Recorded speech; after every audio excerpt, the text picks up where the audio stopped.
Hello, good morning, afternoon, or evening, wherever you are, and welcome to another NerdTube review. I'm Major Rage, and I'm joined by my fellow Trekkies in arms. To my right is Zam. How are you, sir? I'm fine, thank you. Down with the British monarchy, down, down, down to Chinatown. Speaking of down, below him we have cousin Cheeto. How are you this evening, sir? I'm doing good. I think we have an echo somewhere. I'm doing good. I think we have an echo somewhere. Is there an echo? No, it's Not me. somebody. I got headphones on. Well, let me put mine in just in case, but I can hear the echo too. So normally that indicates. Well, let me put mine in just in case, but I can hear the echo too. So normally that indicates. Um, Only thing I got in is this here. all right. Hopefully we've got that sorted now. Sorry, folks. My is in, and I can still hear the echo. Okay. Is that you, Commodore Boone? I don't have anything else open. Okay. It's got. I muted Commodore Boone, and I still hear it. So it's got to be. You? Maybe it's me. Is it me? It's definitely not me. You got headphones on. It can't be you. No. Um. Well, anyways, on with the show. Yeah. It's freaky camera's on. StreamYards. Um. So we had a this week's episode was the fourth of season 3. Room for growth. I felt it was a pretty strong episode overall. What did you guys think? Start with you, Zam. Yeah. A funny episode. Obviously split into two acts. It seems to be now that one or two members of the lower decks crew is doing one thing whilst the rest are doing another thing. In this particular case, Rutherford was on holiday, even though he wanted to stay behind, whilst the other three were trying to get a penthouse suite. It was just a little bit shenanigans. I kind of knew, by the way, as well, that at the very beginning, after we saw Freeman having that mask on, that we would be like it was a bit like last week. The after it would be like, okay, that's already dealt with. Now we're dealing with the aftermath of the resolve of her not longer wearing the mask and all of that. So that was a bit obvious, but maybe it would be nice one day, maybe not to deal with the aftermath and deal with the continuation of the situation. That would be a nice change of pace, so to speak. But an okay episode. An okay episode. Nice. Cheeto, what about you? I thought it was a good episode. Shenanigans, lower deck shenanigans ensued, and we had the A plot and the B plot, and I mean the A plot was pretty good. The B plot was also pretty good, so I think it rounded out to be a pretty good episode. But yeah, I thought it was pretty good. Commodore Boone, anything to add? Just like what Cheeto says, it was a pretty good episode, especially when they got in that one room and they got pretty damn high and their arms were stretching out and everything. It's like, whoa! It was interesting at that time. Thank you, Nerdoverse. Hey, Daniel Vance, what's up? Time to break a note tube out of the egg. A slight egg joke today, but it's almost showtime. It's showtime, baby. Beetlejuice and all. Sup, your Ryan Jellis, my new best friend.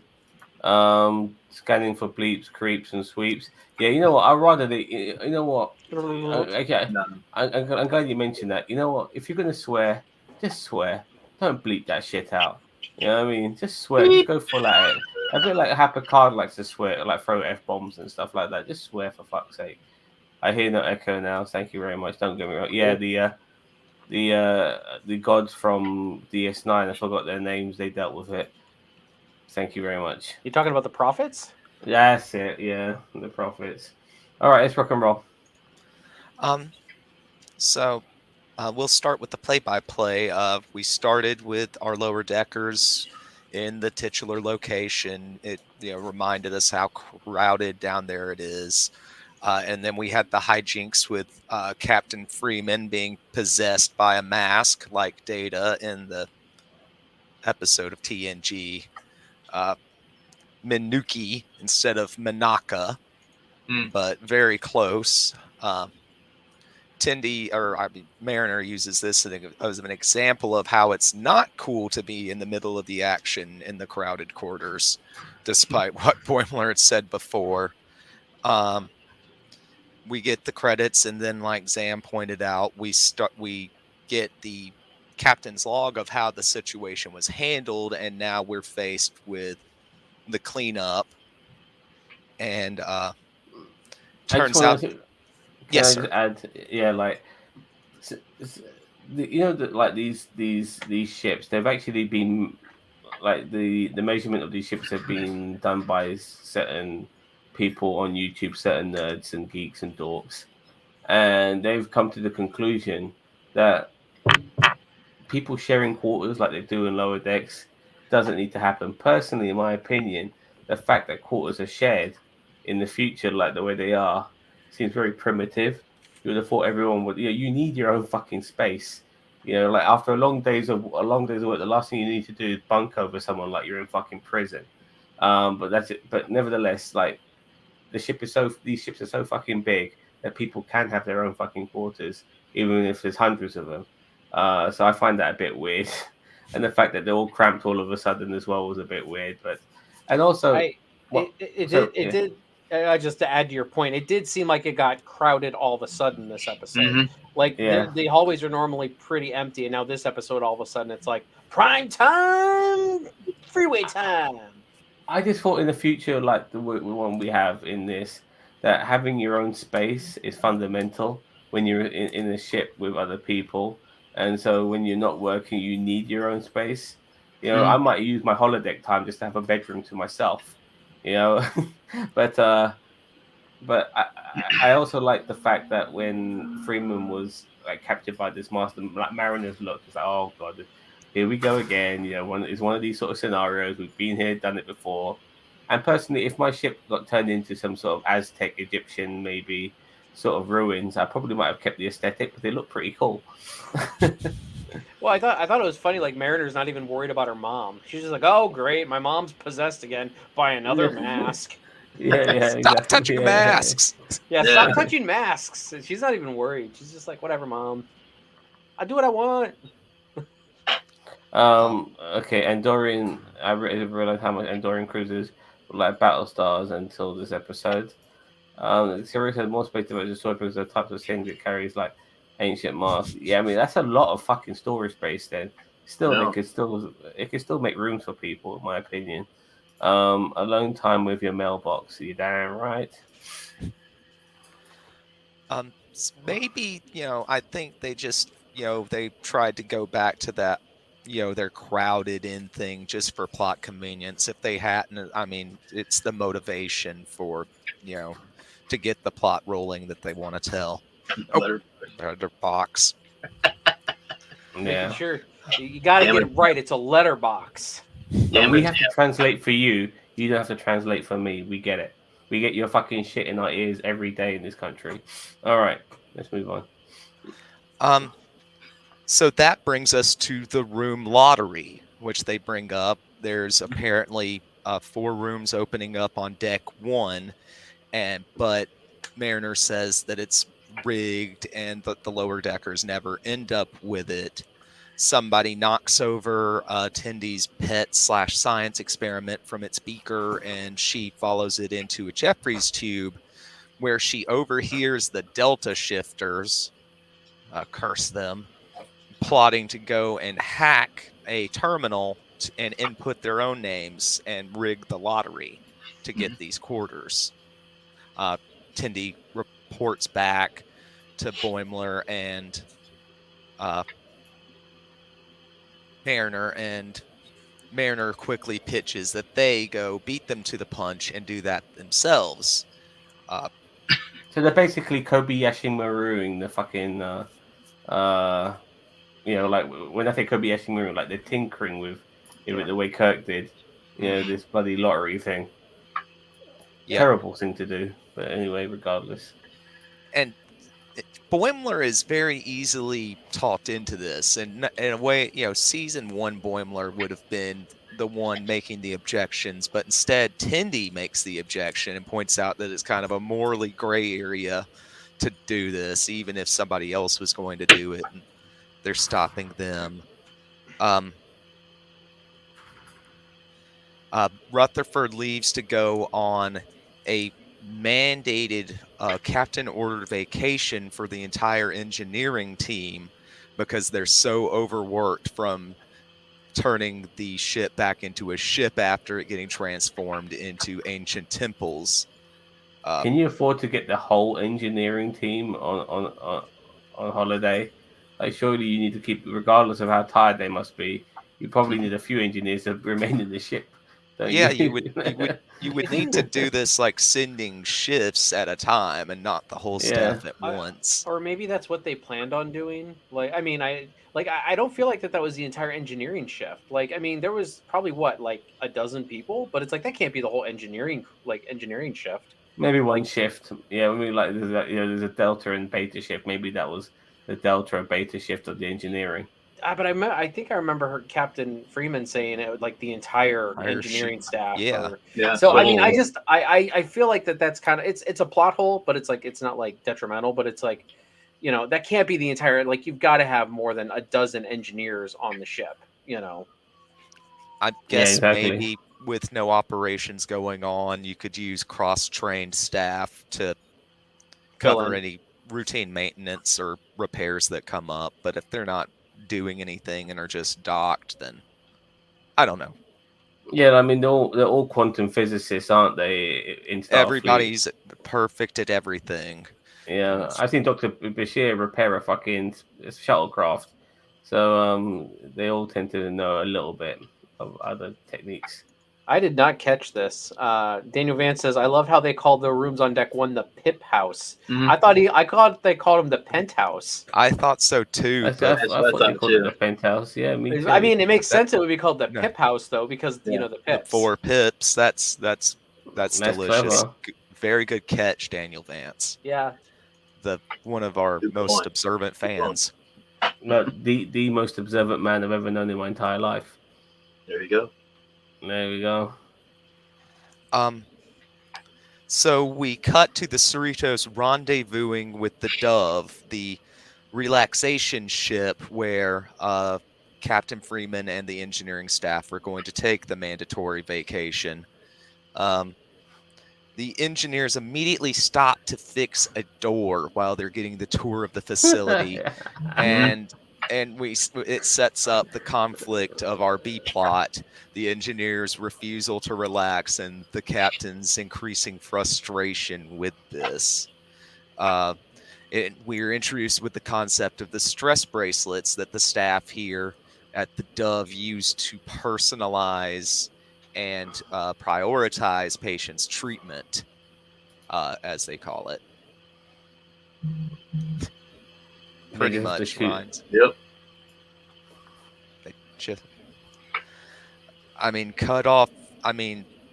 Looked like they were removing pieces to me, cutting off panels.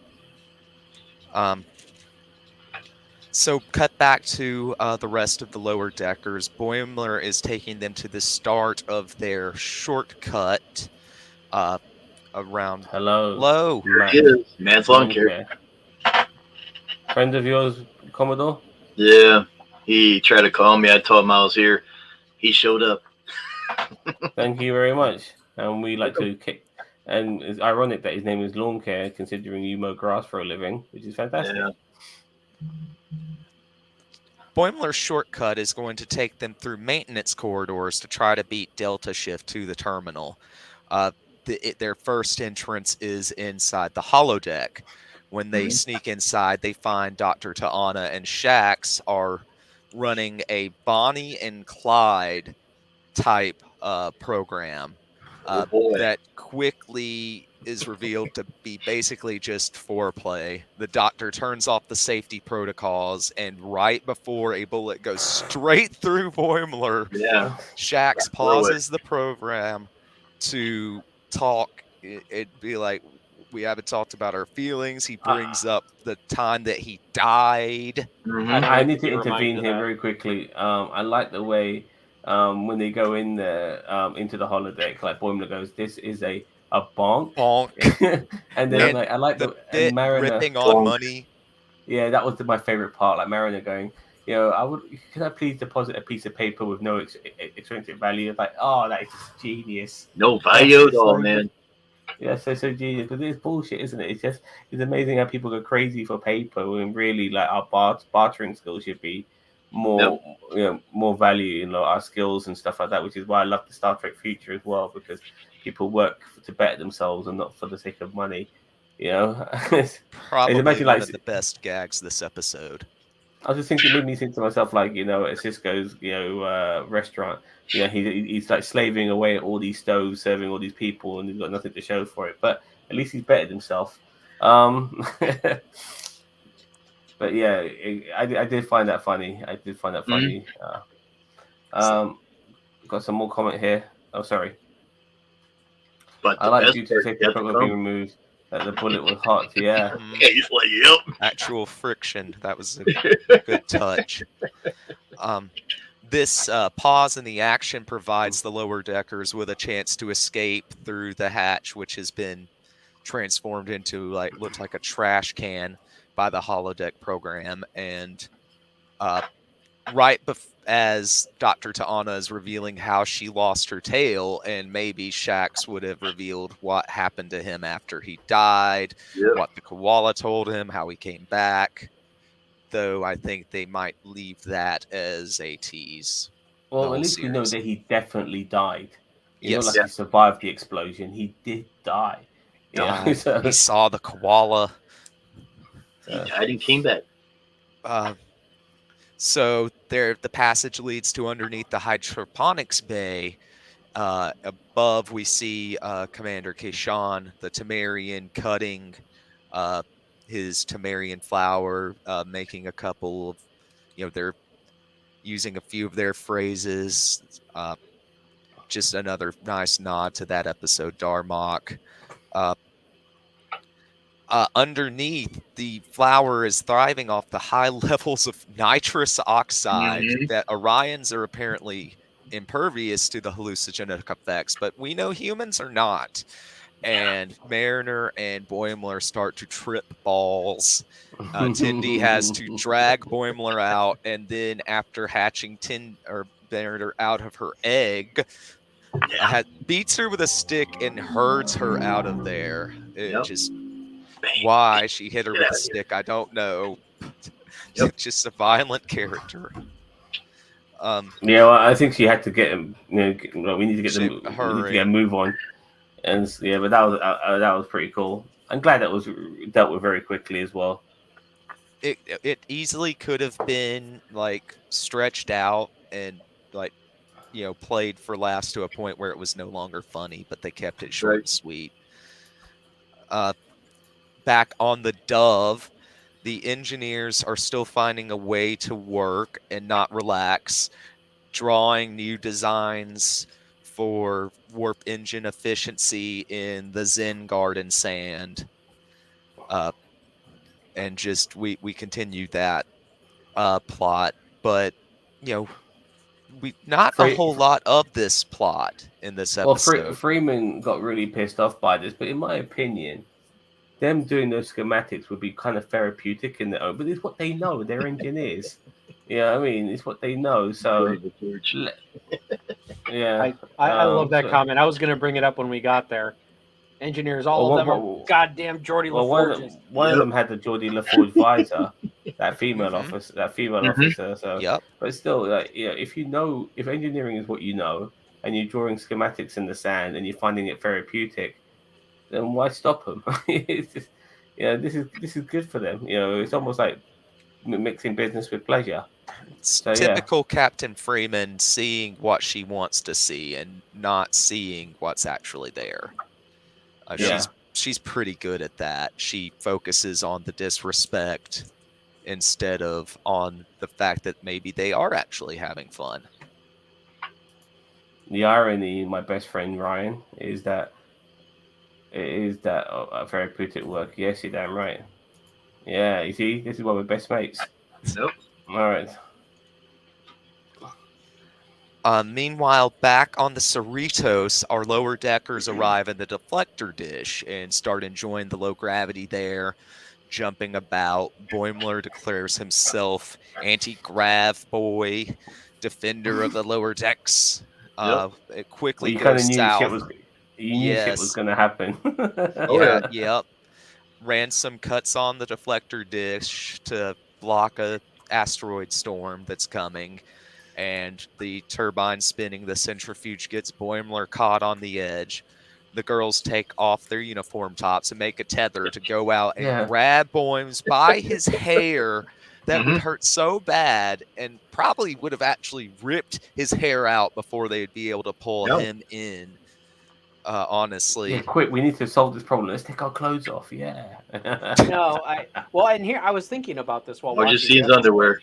Well, Okay. but at the same time, it's like, oh, they're like, oh, why didn't Blemler say anything? I'm like, have you seen the quarters there? And they've probably seen each other in their underwear all the time. They've Right. been, Probably- they shared showers. Yeah, They've like shared yeah, this- that's right. They do it. So it's like there's nothing. Everything's open.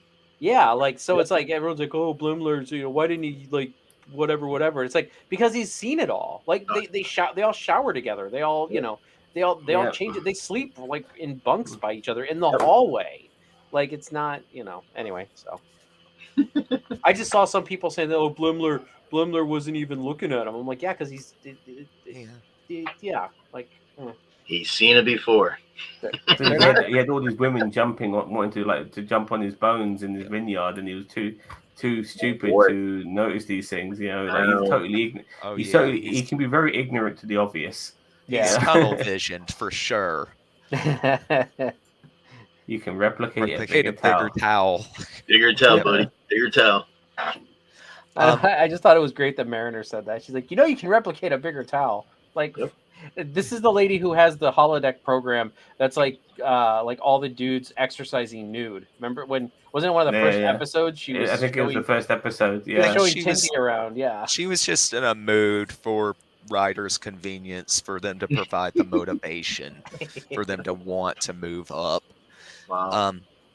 On the Dove, the engineers are working a way around their stress bracelet when they're supposed to be getting pedicures.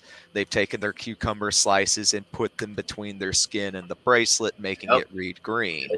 This makes the captain see red, and her bracelet progresses to yellow, to red, and then to black. So the captain is either going to be taken for intensive treatment, and if that doesn't work, sent back to Earth for some sort of medical Well, evaluation. I like the way now, like the person who's in charge of that place is getting stressed as Stressed well. out. Yeah, it's just kind of hilarious. Was too. this the part where And she she's- had to and start she's- smoking? Yes. Yeah, she started smoking as well. That was See, I brilliant. Well, she's got to smoke to calm her nerves down. Come on. Phillips admits that maybe they were wrong for not making an attempt to relax like the captain wanted them to, and vows that they need to start working at relaxing and not engineering. But then Rutherford has a bright idea of what they probably shouldn't do. Yeah, I was thinking, oh, that's interesting. Oh, what the hell does that mean?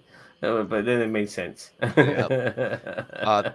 They cut to our A plot just long enough for us to wonder these things, and waiting on a once every 10-minute gap to get through the last doorway to get to the terminal, our lower deckers start talking about what they want their entrance phrase to be when they have their own quarters. And I don't know, that little bit of them doing the Riker impersonation, come, that thing. I laughed at that. Does more Riker than I say probably that? should have. Hello, I can't even friend. remember. Is that a Riker? Is that a Riker thing, telling people to come? I thought it was. I mean, I thought Picard did it too. Yeah.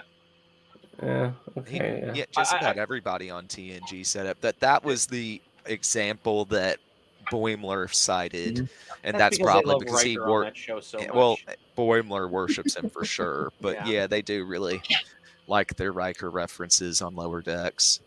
Mm. The Delta Shift shows up. They start talking derisively at first, but then begin to kind of laugh and recount stories about senior staff and stuff, and almost seem to warm up to each other. There's, in particular, you've got the ransom churro girlfriend story about the time he was turned into a caveman. I think whether is that do I was there an episode like that? I was like going through my memory files. I can't recall, but what I noticed regarding with Delta Squad is that they are pretty much like for like of Beta's lower decks. There's a girl who looks a bit like Tindy. There's a dark version of Boimler, and there's a light version of Mariner. So yeah, yeah. No, it's a good. It looks like it's going to be a good moment of them seeing that they have more in common than they have differences, and the Delta Shifters even pitch a plan of throwing all of their names in. Right. But then the terminal door opens and they rush through, taunting the Beta Shifters because it was I just knew a that was gonna happen. distraction. I Yeah. saw Oh, it yeah, coming too, Yeah, but yeah. Daniel Vance, the Can someone say Olivia that word? story got me. Okay. I had to pause the show and take a moment. I was laughing so hard. I was in the same boat, buddy. I had to pause, laugh for a minute, even when I was trying to take notes second time round. Back on the puppy room, or on the Dove, in the puppy room, the captain's intensive treatment is not going well. She's still sitting there practically shaking with anger, dark The circles puppies, under her mate. eyes. The They even puppies that you threw in got one They threw in a disabled bunny or puppy. two. They Oh, threw yes. disabled puppy. They're all smiling and happy, and she's like, how the hell can that being in that room? I know it might stink like hell, but how the hell can being in that room not Puppies make and you rabbits. happy? Dude, You know it's what I mean? it's a 23rd century. I mean, Yeah. they're Release I mean, the Good ventilation, huh? yeah, better ventilation. Like, they pee on the carpet and it just like absorbs in and then goes into a trough or That'd be something. nice. Yeah, see, I mean, they got this all figured out by that time. Yeah. Yeah, I mean, yeah. Playing with those animals, those puppies, I'll be distressed in a heartbeat. So yeah. Baryon So tweets. the engineers enter. It turns out Rutherford's idea was a machine that eliminates and Very reduces nice. stress. They try it out, and it turns out it works. The captain is pretty much fully de-stressed, and she kind of thanks the engineers for what they did. They explained that they find nothing more therapeutic than solving a problem through engineering and finding a workaround, Yep. fixing problems. And so they leave the Dove, and after they leave, the incredibly stressed out and now scared that her job could be threatened head of the relaxation therapy orders the machine that they made to be ejected out into space. Get I like that the damn way- thing out of my ship. Out the airlock now. Yeah, I like the way, like when they were going back to the ship, like they're going, yeah, work. It's Fuck like, yeah. It's funny in a way because like they find work so rewarding in this, and Yeah. it's not laboring like it is for all of us in today's world. Work, it has a meaning in Star Trek. It really does. And it's so different that people want to go back to it, even though they don't get paid a goddamn dime, because it's not about that. It was about creating a distress machine and stuff like that. That's what it's about. Solving problems. Right. And it's brilliant. It's absolutely brilliant. And yeah, it is funny that they had to get rid of that she had to get rid of it. The lady in charge of the base. I found that hilarious too. Job security. Yeah. Got that right. Back on the Cerritos, our lower deckers are close to giving up on getting their names into the lottery when Boimler notices that the water that the Delta Shifters let in from the leftover aqueduct is running downwards. and it leads to an unmarked tube. Bold Boimler decides to just immediately jump in, and they make it in. They find a shortcut and make it to the terminal first. When they get inside, they discover that they heard wrong. It's not 4 rooms on deck 1. It's 1 room on One. deck 4. Yep. Okay. So they talk about how if they didn't bunk together, they would like lose their connection as friends and things would be too different, and decide to not put any of their names in, and just kind of leave. We cut to a party in celebration of the Delta Shifters getting the 1 room. They were smart and put their names in for the 1 room to split it. Rutherford is understandably frustrated, and he's like, "But that's the exact definition of all for one. Yeah. 1 room for all of us." Right. Yeah. And then we get a kind of confirmation of the ransom story from the Delta Shifters. He orders 35 hot churros in a brown paper bag and sneaks off with it. So just to make me understand, is he gonna like, American Pie those fucking Cheeros when he gets back to his quarters? I would rather not know. I think that's the implication, or hopefully he's just going to cuddle. Let's just hope. Yeah. Cuddle my ass. He's gonna be fucking. Luckily the Cheeros have got their ring, aren't they? It's like a weird sort of. So yeah, he's gonna be cheerying those fucking rings. So yeah. That's fucked. I was thinking, what the hell? He's like all sneaky yet, put it in a bag, unmarked bag, and take it back to his place. You know what I mean? He probably needs 35 of them because they break so easily.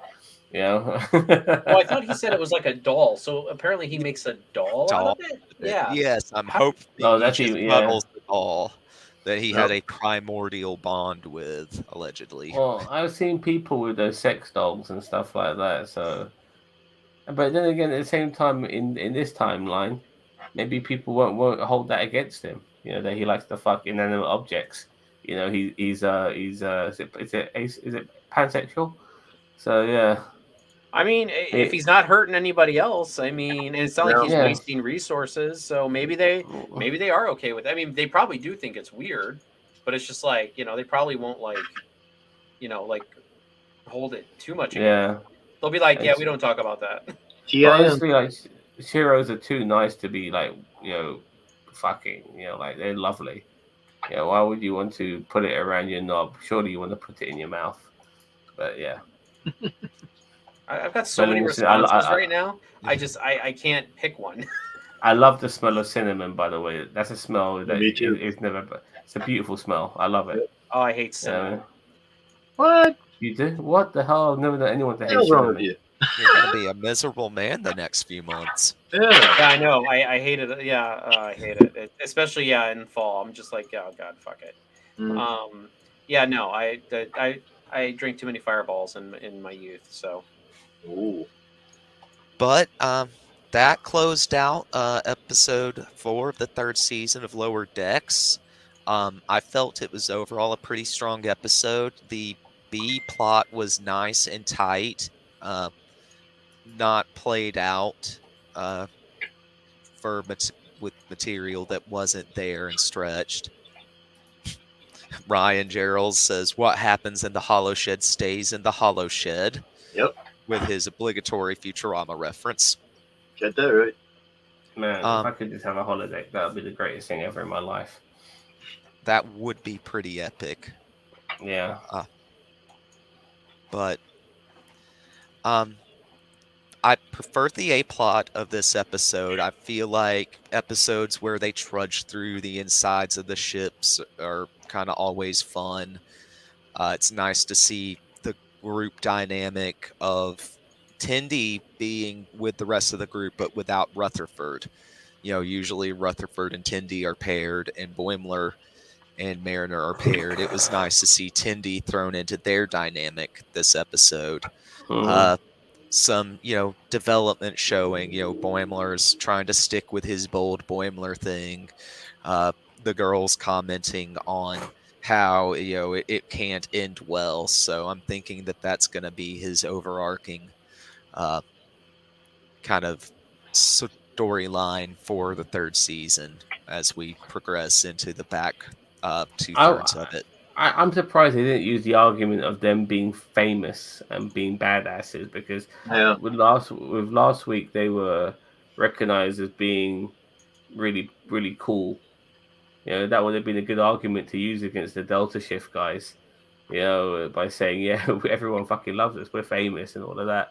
You ain't shit, but nevertheless that never came into play. So I was a bit surprised by that. And Bob Boimler, like, it's not in your face. Like, it reminds you that he's Bob Boimler, because he's just part of this. He's part of this group now, and like you just expect shenanigans to happen every episode when they all get together to do something, so to speak. So Right. This yeah, episode was just, good lower deck shenanigans without too much continuity or serialization, just keeping it as a primarily episodic format, which, very simple as well. Like there was no big issue. Like mhm. whatever the big deal was nipped in the bud after the prologue, and then it was just basically getting a nice room and being at a spa. That was it. Yeah. It was it And was it was as right. simple as it can be. You had bits of Billups, a little bit of Shax, Ransom, and Ta'ana, but aside from the captain, the senior officers really didn't show up this episode as much as they have in some episodes in the past, and I feel like it's good to just let the focus be on our lower deckers. Interesting comment here. While I love Lower Decks for what it is, it does make me realize that I'm one of those Trek people who like to see. Really? I love the episodic, dude. I mean, that's what I've always known Trek to be. Don't get me wrong, there are elements from previous episodes that come back in future episodes, which is always nice. Like, you remember this? Remember Moriarty? Do you remember Kess? You remember all of this shit? Mhm. So yeah, like I like all of that, but a story arc, I do like a double bill episode and stuff like that. That's pretty cool because sometimes you can't squeeze everything in 45 minutes, but I still prefer the episodic format overall. And actually, sorry for going on here, but the hybrid they've kind of mastered now of having a minor story arc in an episodic format is probably the best of both worlds, pun intended. One plot was about engineers, while the other had the lower decks crawling through the guts of the ship. Good episode, enjoyed it very much. Well, I'll be asking you motherfuckers in the chat for a rating shortly, so make sure you got that ready to jot down. I get my fingers ready. Now, I feel that Oh yeah, that was an intentional design of the plot. I feel That's stretching. like of that mirroring of non-engineering people in the guts of the ship while the engineers were out of their element. Yeah. I think that might have been intentional, and if so, that was a good choice thematically wise. Sam, do you yeah. have anything else to add overall It was. about the episode? I liked the episode, but it was quite simplistic at the same time. Like, and in a way, it's good that in to a degree that there's no real lessons learned. It was just another day on the Cerritos, or for some of them, that is. If anything, this was more Freeman's episode that she needs to chill out. If anything, out of all the people who learned something this episode, it was probably Freeman. And she needs to distress herself because being in charge, being the captain, is probably the most stressful position to be in the ship. Because all eyes are on you, all responsibilities are on you, and that's why she got stressed the most. Mm-hmm. Being in charge is definitely stressful. Yeah. Cheeto, what are your thoughts about this episode? I really like this episode. Are we marking it now or? I was going to get closing thoughts and then start with marking when we got back around to No, I thought this episode was really good. More Cerritos shenanigans. The B plot was okay, but I agree with Zam. Like, it seemed like more of a Freeman thing than it was like a Lower Decks thing. So it was more focused on Freeman and Billups, and I mean, I know that Rutherford had stuff to say, but it wasn't really about Rutherford. It was more about Billups and Freeman. So I really liked the A plot. It got a little bit more between the beta and delta shifters, so I thought that was cool. But yeah, so overall good episode. Commodore? It was a great episode. I liked it a lot. I learned one thing though: when you got a fish in a bowl, make sure you got a lid or something to keep the fish in there. Because once it comes out and goes into a Jeffrey's tube, then you got to go chase it. Oh yeah, I remember that. That was funny. Yeah. It wasn't even a fish. It was It bounced right in that Jeffrey's tube. She followed in there and found out what those other guys was plotting. It was like a blob of slime, wasn't it? Yeah, it was a slime creature. The slime. Yeah. It's in a fishbowl. Oh yeah, I agree. It's amphibious. Yeah, It's a for swinging sure. fish. It slid right in there. Daniel Vance says, I want to know who the dead crewman in the swamp was. Poor skeleton. I didn't even catch that. Yeah, Me there's a neither. skeleton down there. I couldn't even tell what the race was. I think it was a different race other than human. I think it looked like it had ridges or something like that, but I didn't catch it. Could have been a Klingon if it had ridges on the forehead. I don't know if it had like actual Klingon ridges, though. It had something on the forehead, but A young A Murph. young prodigy, I think you meant. Okay, yeah. Oh yeah. Prodigy rules. I like Prodigy. Even Cheeto does. Okay. So I will start with rankings. I will mark this episode at an 8. Lots of good jokes. More outside referential than self-referential, with some good nods to a really good episode of TNG. Just nice engineering, Geordi reference to Marion gags. A better A plot than B plot, but they didn't spend a whole lot of time on their weak B plot. Overall a focus on the lower deckers and a return to that as setting as well as the main characters. Zam, why don't you mark it?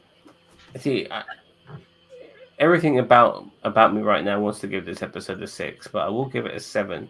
I do think some of the jokes weren't of that level of mixing Star Trek nostalgia with a wink, like it has been in the past. It's like, here we are, we're around alien plants, they're making us hallucinate. Here we are, deflected this, look shenanigans here. Like it wasn't as clever as it can be, some of the jokes, but nevertheless, I mean, the only thing, if anything, the B plot jokes were a lot smarter, with the engineers always wanting to work all the time. That was a little bit funnier to a degree, but the A plot jokes weren't that good. Nevertheless, I'll still give it a 7 because overall, it's still good stuff. Regardless of how I felt about it, it's still good stuff. So 7 it is. It's a generous 7. What's your mark, sir? Who? Did you say Cheeto. me? I'm sorry. Oh, yes. I didn't hear you say me. 8. I'll definitely give it an 8. As I said, good shenanigans, Cerritos all the way, stuff. Yeah, I mean, it's always it's always something crazy going on the Cerritos. So, but yeah. Commodore Boone, bring us on home. Yeah, we'll give it an 8. Okay. Get a strong 8. Yeah. Also, so with the jokes as well, also the joke with Ransom wanting to fuck Chiro. I mean, come on. That joke really didn't land for me all that well. I mean, not really. Give us some of that clever Star Trek humor. The ending made it not as funny, but the first part of it, just hearing about him being a caveman with a churro doll, I thought that was funny, but when the implication was made at the end, it went south for me. For sure. Yeah. So I could get where you're coming from with that. Daniel Vaughn says he'll give it a 5, but I'll say that even the worst Lower Decks episode is enjoyable. Yeah. I agree. William Wow. Wells. William Wells, what's up? Welcome to Hello. the end of the stream. Yeah. So Ryan Jellies, have you got a mark for us, mate? My best bud. What about yourself, Mage? I marked it an 8, Oh, you did. Yes, you did. Sorry, my bad. I apologize. but I get your complaint about like the nature of the references this week. There wasn't as much of a effort put into making a joke and a reference at the same time. It was more just, hey, remember this Star Trek thing? Hmm. Yeah, even like the Mars thing as well. Like like they come across weird scenarios now, and like Marin is like, oh, here we go again, one of these sort of situations. I mean, she's been like that before in the past regarding similar sort of problems that happen on spaceships because we've seen it before, or they've seen it before, and it's so yeah. They've used that joke as well a couple of times. Simple shenanigans, good jokes, enjoyed Yep. both plots. To be honest, Shiro was weird. I give it Yeah, 8 okay. out of 10. Blocked communicator signal. All right, That worked. pretty good. It's pretty good. Um, Yeah. Okay. Well, thank you all for joining us. If it's your first time here at NerdTube, please subscribe, get this video a like. We talk about a lot of different things here on the channel, from sports entertainment to Marvel, DC, Star Wars, some video game stuff. Me and Cheeto talk Final Fantasy and Dragon Ball. So if any of that sounds like it's up your alley, please subscribe and hit that bell icon so you get all notifications from us.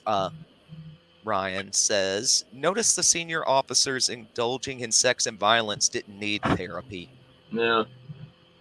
Yep. I mean, yeah. And have a great evening. See you. Yeah, we will be on tomorrow for She-Hulk. Got some stuff to say about that, by the way.